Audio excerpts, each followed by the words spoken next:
Alright, let's not waste any time. I'm just gonna get down to it.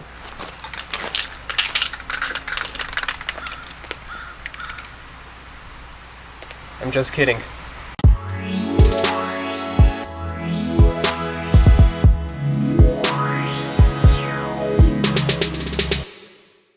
Painting a car is one of those things where it might seem scary at first, but when you go to do it, it's actually terrifying.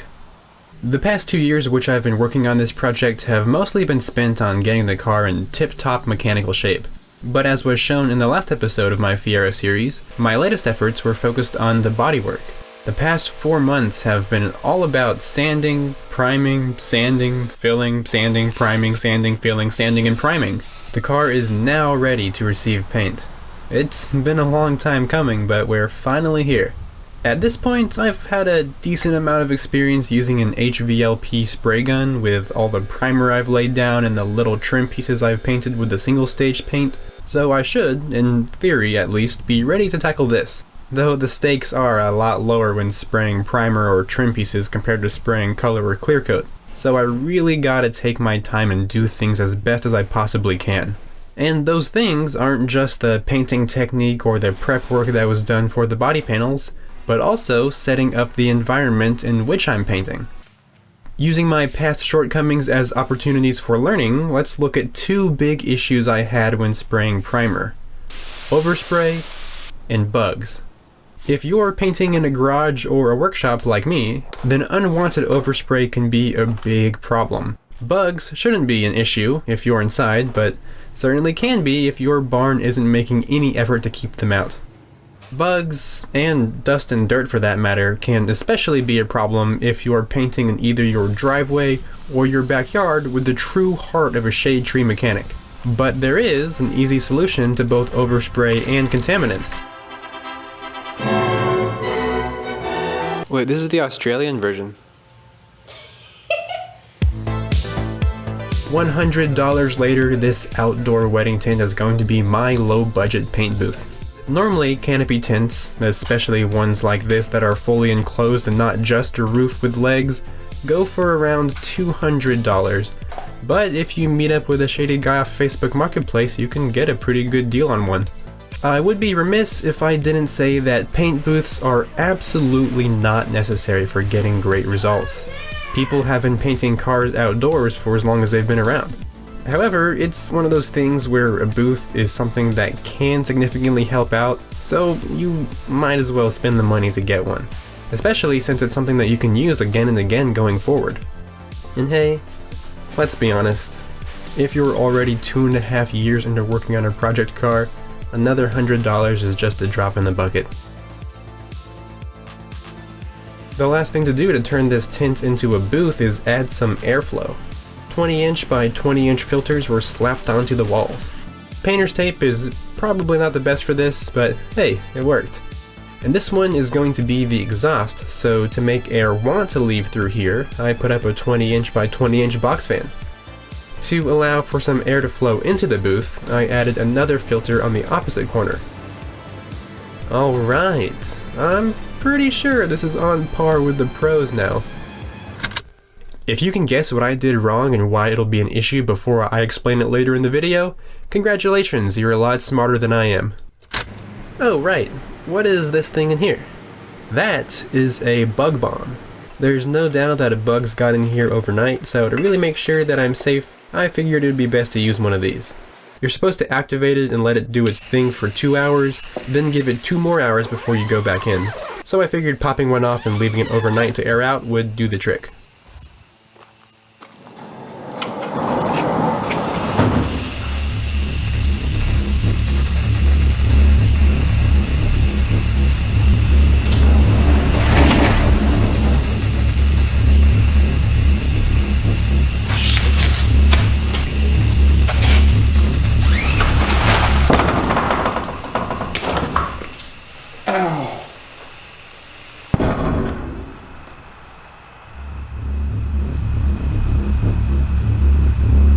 HVLP gun setup. Now whether you're using a cheap Harbor Freight gun or something a little better like this, the process to getting it dialed in is pretty much the same. I've said it before, but Brian over at the Paint Society YouTube channel has a really great video on getting your gun set up. Not only does he teach how to make adjustments, but also the discipline and understanding behind it. So if you're new to this, go check out that video for sure. But for now, the basic idea is that this knob controls how much air flows into the gun, this knob controls how much paint flows, and this knob controls the spray pattern, whether it's more centralized or more of a football shape. There were a few comments on the last episode, as well as the Learning to Paint video for my Saturday project series, saying it sounded like my pressure was way too high. I had it dialed in to about 27 psi of working pressure, and that's right in the middle of the 25 to 30 psi range that Eastwood, the manufacturer of the gun, recommends. But while the working pressure might have technically been correct, I realized that the flow rate might not have been. Originally, I used a 1/4 inch hose when painting, but I did go bigger to a 3/8 inch hose. However, I was still using the run-of-the-mill quick connect fittings. It might be better to use something that isn't as restrictive. Something like this right here. They're still the same thread size for attaching it, but there's now just no bottleneck with these. So they'll work a treat. And one last thing to worry about is the use of this PVC dryer that I made. It does a great job of trapping moisture, really phenomenal. But it wasn't necessarily ideal in terms of airflow. When I've been using it, the static pressure had to be all the way up to around 80 psi for me to have a working pressure of 25 psi, even with the higher flow fittings. There's always going to be a difference between the two, but it shouldn't be that drastic. Luckily, there is a solution to this. Matt from Iron Trap Garage, who is Matt from Eastwood, kept telling me that he wanted me to check out his snake, and that it was large and red. This showed up at my door. It's what's called a desiccant snake, which is super nice. It's basically another method of trapping moisture, which, like I've said, is super important when it comes to painting. And since the compressor has a max output of like 120 psi, and the snake has a max pressure rating of 250 psi, I just hooked it up directly after the shutoff valve, and then put the air pressure regulator after the snake. And with that set up, we're now down to around 45 psi of static pressure, needed to get around 25 psi of working pressure. That is a lot better. This tent is big enough to fit an entire car inside, but because every panel on the Fiero is removable, I'm gonna take my time and start off small. I'll tackle the lower quarter panels, headlight doors, gas cap, and gas cap bezel first. And all of the bodywork is done for these, but it has been done for about a month now. They are dusty and dirty. I scrubbed them all down with water and dish soap, which is honestly a super great degreaser. I also took this opportunity to give them one final scuff with a maroon scuff pad to ensure that there will be good paint adhesion. And after rinsing it off and doing the exact same thing for every other panel, just to really make sure that they're free of all contaminants, I gave them all one final wipe down with pre-painting prep. One more thing I did was also wet down the floors. Wetting the floors does double duty. It keeps the dust down, which is beneficial for the actual paint job itself, and it also makes it so that the paint doesn't dry onto the concrete. So, with those things done, the only thing left to do now is start spraying the paint. I sometimes feel like this series has become one big advertisement for Eastwood with the amount of products I've shown from them, but the fact of the matter is that every product I've shown are just things I was already going to get, not even from them necessarily. It just so happens that they produce a wide variety of the things I needed, and that they liked the work I was doing and the story I was telling. You can use whatever brand of sandblaster, spray gun, or paint you want, obviously, but Eastwood is pretty f***ing great. If not for the quality of their products, then for the fact that a professional grade company believes in an amateur like me. So if you're one of the people that actually finds affliction in me expressing gratitude by taking the time to talk about them, that's okay. It just means that you're probably a piece of shit. The first layer to be sprayed down is going to be a sealer because of the splotchiness due to the different colors of the primers. Sealer is used as a foundation layer for the base coat, ensuring everything is even color-wise. And for the sealer, it's actually going to be more of the epoxy primer I used in the last episode. That's right, it's designed to do both. But last time I laid it on thick using a 2mm spray tip, but for here, I laid it on a little lighter using the 1.3mm spray tip the gun originally came with. With one coat of sealer laid on, the gun cleaned, and half an hour of wait time, here we go. The color coat. This is Eastwood's Rally Red, which is pretty damn close to the original Fiero Red. It is available in a single stage paint, but this one is just a base coat designed to have a clear coat on top of it. And for the base, there's going to be 3 coats. The first one is just going to be a light one, not necessarily trying to get full coverage. Basically, it's okay if you can see through it a little bit. And 15 minutes later, one more coat went on. This time a little heavier, trying to get full coverage.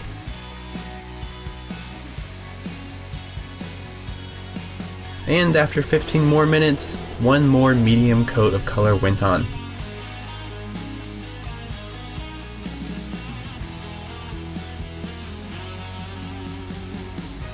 Next, the final step, the clear coat. This was laid on nice and heavy. Not so heavy to the point where you get runs, but you want it to get fully wet with a decent amount of overlap for each stroke of the gun. And I know that some people like to do 3 or 4 coats of clear, but honestly, 2 heavy coats should be plenty fine.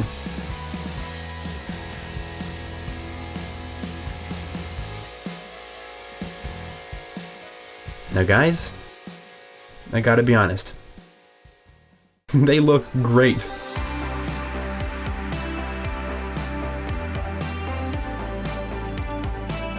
But while they are great, they are not perfect. Don't get me wrong, I'm ecstatic with the results. But for starters, there is slight orange peel over every single one of these panels.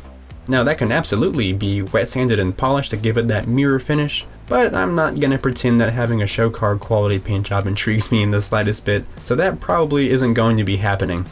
But even if I did care to do anything about the orange peel, there's some things that can't just be polished out. There's pieces of dirt or something embedded in the clear coat of some panels. It's the worst on the gas cap door here, but luckily for this, it's only on the inside where nobody will see it. However, there are others on the headlight doors. Yeah, that's not so good. I also genuinely do not care enough to do anything about that. It's small enough where you can't see it unless you're literally right up on it.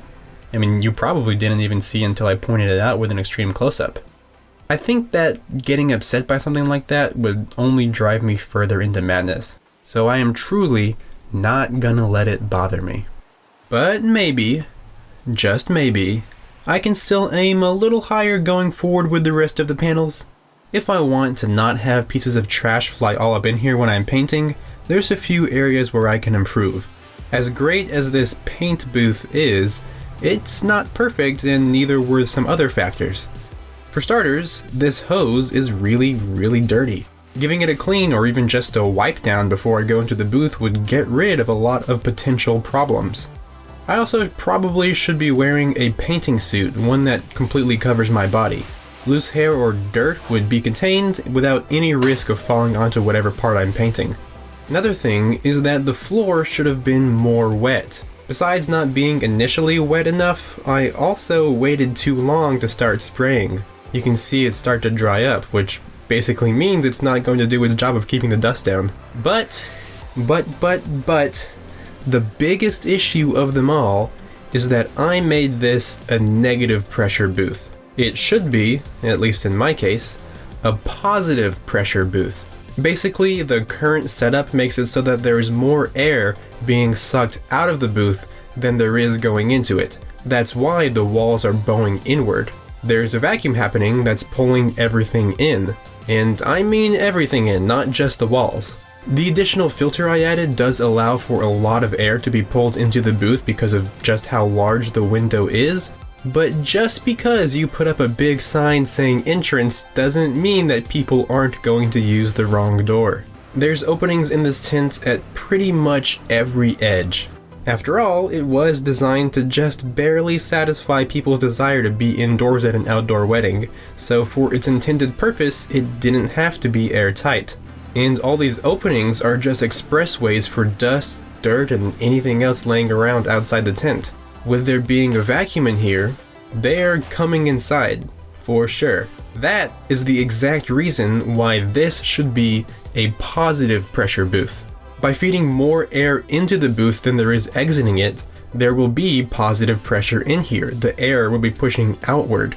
I did place a fan running at a lower speed at the exhaust filter to expel air as an intended exit path, but there's still going to be some air wanting to escape through these openings, meaning any dust or dirt near the booth that would otherwise want to come in if it were negative pressure will now be repelled away from the booth because of the positive pressure.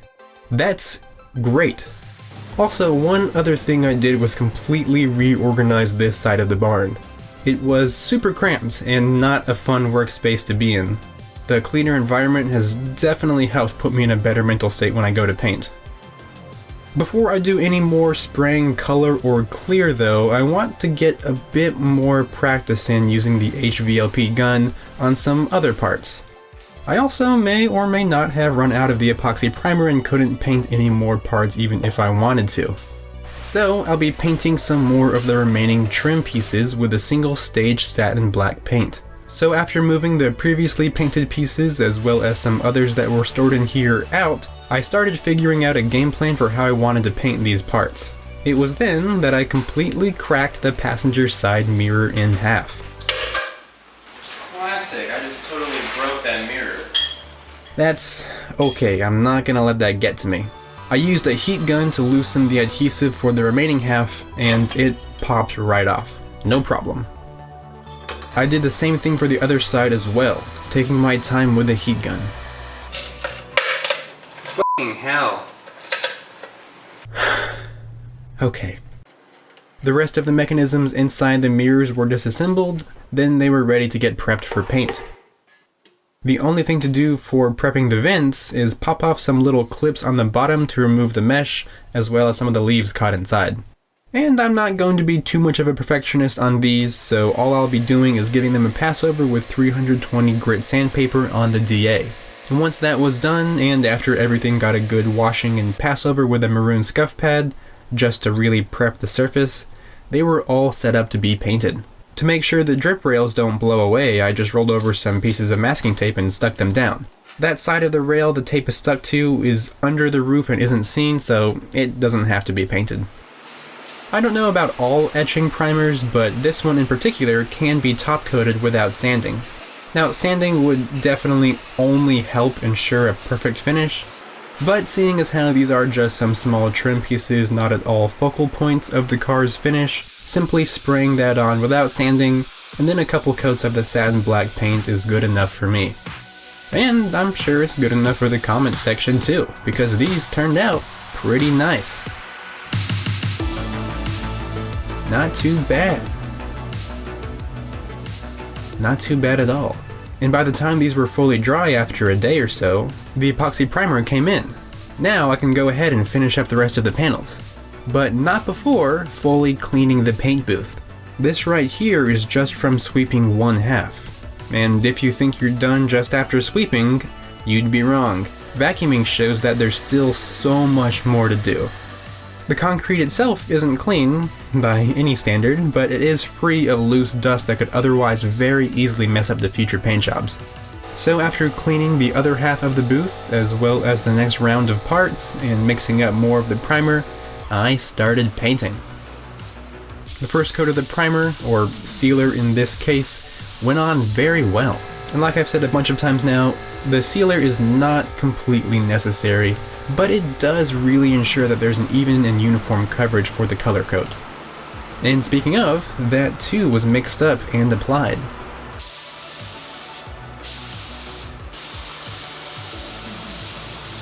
One light coat at first, and then 2 medium coats after. Nice. These won't have that great sheen until the clear coat is applied, but these are looking great.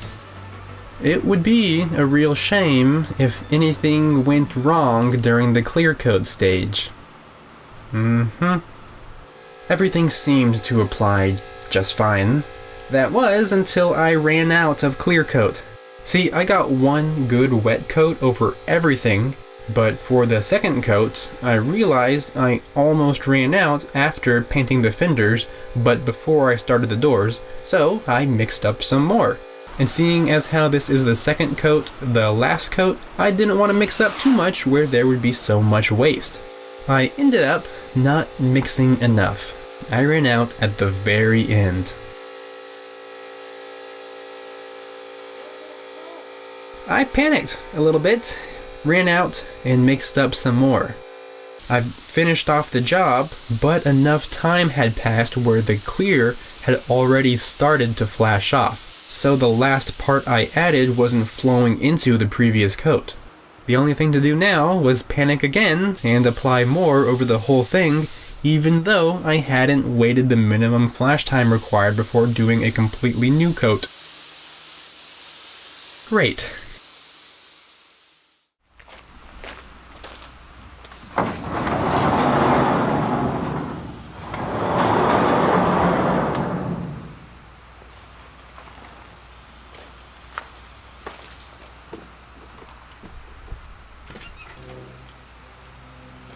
These may look pretty good, and they do look pretty good, but that's about it.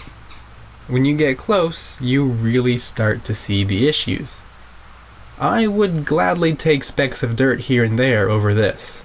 The orange peel is nasty jazz, and there's these weird spots or bubbles in the clear coat sprinkled around the entirety of pretty much every one of these panels.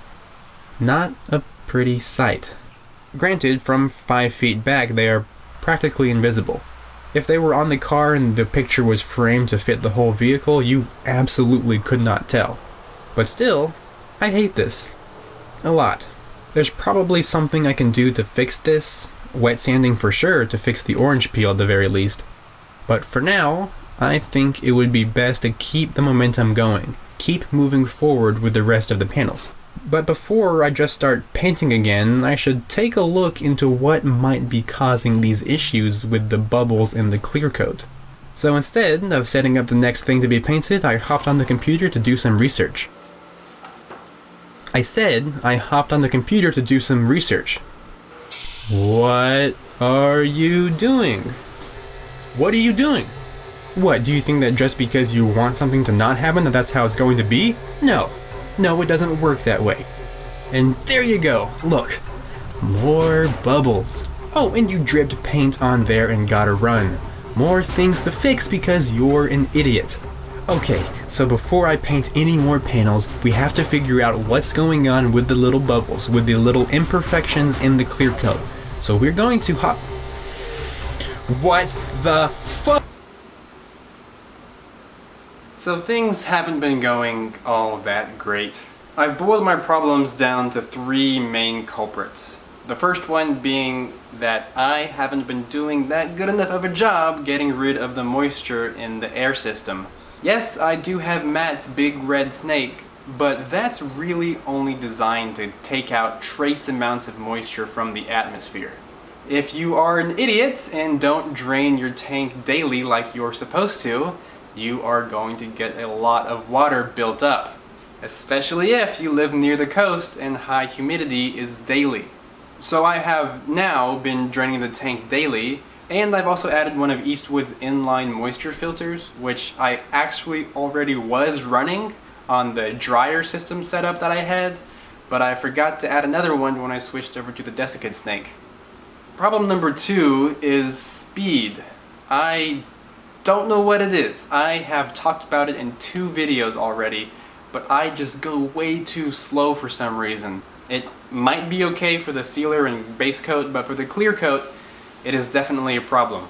I've since learned that it's better to do lots of quick passes with high overlap as opposed to very few slow ones. The slow passes result in me applying the coat on way too thick, which can cause potential issues with the paint off-gassing properly. And off-gassing correctly and flashing off correctly in between coats is also contributed by culprit number 3. I have been using Eastwood's medium speed activator for the urethane paint, and they say that when you're not sure which one to pick, it's pretty much the best all-around one. But also, they say that if you're painting temperatures nearing 80 degrees Fahrenheit or above, you could have potential issues with the finish. It has been consistently above 90 degrees Fahrenheit. So the outer layer flashing off too quickly, preventing the gases from escaping like they're supposed to, thus creating the bubbles, is probably the biggest reason I'm having these problems. Please do your research and plan accordingly before you start painting. Be better than me. But I know now what to do going forward. But what can I do about the panels that already have the issues? The worst offender was definitely the roof panel. My initial plan of action was to just wet sand the clear coat and polish it. That might have worked if the bubbles in the clear coat weren't so far down in the layer that the only way to fully remove them resulted in me sanding completely through the clear coat and into the base coat. Nice. At this point, I decided to just roll with the punches and ended up sanding and repainting the entire thing. I still didn't have the correct activator for the urethane paint here, the slow activator, but with the other two issues addressed, it was enough to get me a great finish. Granted, every previous paint job looked great immediately after spraying it, and it wasn't until later that the bubbles formed, but this one, fortunately, stayed looking great, with only slight orange peel to worry about. I also ended up painting the little sunroof trim section with a single stage satin black paint. There were some layer lines showing where I didn't do the best job sanding it evenly, but this is going to live under a pane of tinted glass 99.9% of its life, so it's all good. With the rear clip, the worst of it was luckily really only on this one corner here. Just like the roof, this too was wet sanded with a super fine sanding sponge and polished to at least a little bit of a luster. I can definitely do more with different polishing pads and compounds, but for a first pass, this is pretty good. The corner actually looks a lot better. From a few feet back, you can't even tell anything is wrong. And even when you're up close too. Only from certain angles is anything really off looking. What's going on is basically this. Before, there were the bubbles that were causing the bumps to appear over the surface. And after wet sanding and polishing, the thin outside layer of the bubbles were essentially removed, and that left a small cavity. Zooming in on these photos here, you can see exactly what I'm talking about. Sorry if you have trypophobia. So yes, this panel looks good now, but can it look great? What I'm not sure about is if the bubbles are like this, where I could sand more back and polish it to a mirror finish, or if the bubbles are like this, where there's no way to sand it smooth without burning through the clear coat and into the color coat. The three options I have with this are: 1, I can take the gamble and try wet sanding and polishing a little bit more and hopefully don't burn through the clear coat. Or 2, I can scuff up the whole surface and apply another coat of clear, which hopefully should fill in the little pinholes and cover the surface to have a uniform finish. Or 3, I can just not worry about it. At least for now. I think I'm getting so caught up in what it could be that I'm not taking the time to look at what it is now and see just how far it's come. Dad? The paint was horrible. It was god-awful. Relative to that, this paint job looks like it should belong in a museum. I don't think I'm cutting my losses by not worrying about it. I just think I'm being pragmatic. So I do still have the wet sanding and polishing to do on the fenders and door panels to see how they are and have a potential game plan if there are more issues. But for the time being, for right now, I'm happy. And that's what matters most, right? That the person that actually owns the car is happy with how it is. Like I said in part 9, there's going to be some point in my life where I actually fully restore this thing. I'm talking 100% redone, bare chassis, down to the last bolt. I can promise you now that I'll be damn sure the paint is perfect then. But in the meantime, as someone who was an amateur still and working on their very first project car, how about I just keep moving forward and paint the rest of the panels?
Okay, so this is now fixed along with the other corner here.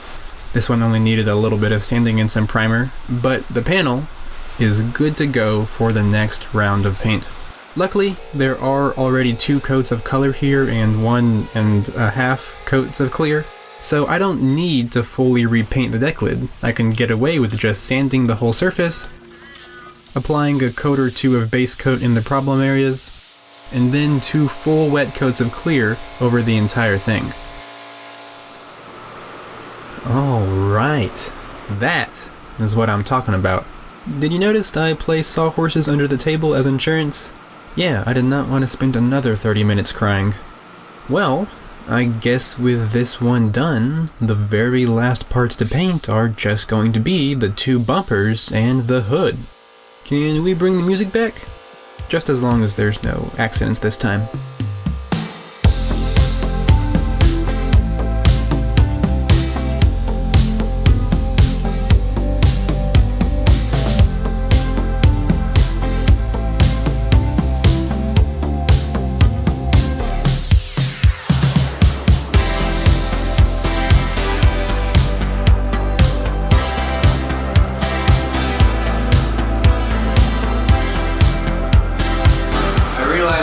Two times I painted, I've been forgetting to wear the paint suit. Practice what you preach, you know?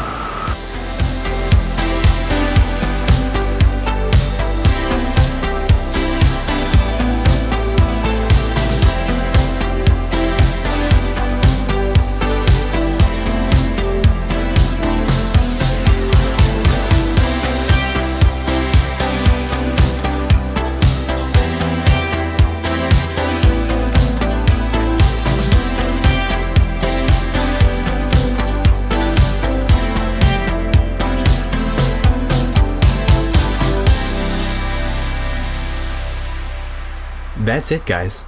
The last panel that needed to be painted red. Red. Like all my previous paint jobs, this is not perfect. There's a section that, for some reason, is slightly more matte than the rest of the surface. Weird, but with that being the only issue, no bubbling happening, it is something that can be wet sanded and polished to give it that full glossy look. So with that said, I'm happy. I'm really happy. Starting from the back and moving forward, I have painted the rear bumper, deck lid, rear clip, gas cap, lower quarter panels, roof, doors, fenders, hood, headlight doors, and the front bumper. What was a steaming pile of poop is now a glossy pile of poop. Going back to what I said earlier, it's so easy to look at the imperfections, the bubbles, the trash, and get discouraged. But look how this car was. Look how horrible it looked. Chipping, fading paint on every surface. The hood was a complete nightmare. But look at it now. I have no reason to be upset for not giving this car the best paint job, but I have every reason to smile for giving this car a better paint job. And don't forget that I still need to do something about the fenders and the doors, with all their issues going on. I'll probably have to sand them down and respray them, honestly, because of the sheer amount of bubbles there are. But that means the car will only be better, and I'm already over the moon with how it is now. As much as I would like to just slap these panels on and say, "That's it, thanks for watching my Fiero series," I can't do that just yet. For one, the panels actually aren't done being painted. In case it wasn't obvious, the front and rear bumpers need to have the bumper pads and trim section painted with the satin black paint, along with the underside of both the hood and the deck lid. It's currently a mess of overspray. But even after that, it's still not as simple as just throwing them on the car. There's some things that need to happen first. Things that you'll see in the next few episodes of this Fiero project. So, until next time, I'll see you guys later.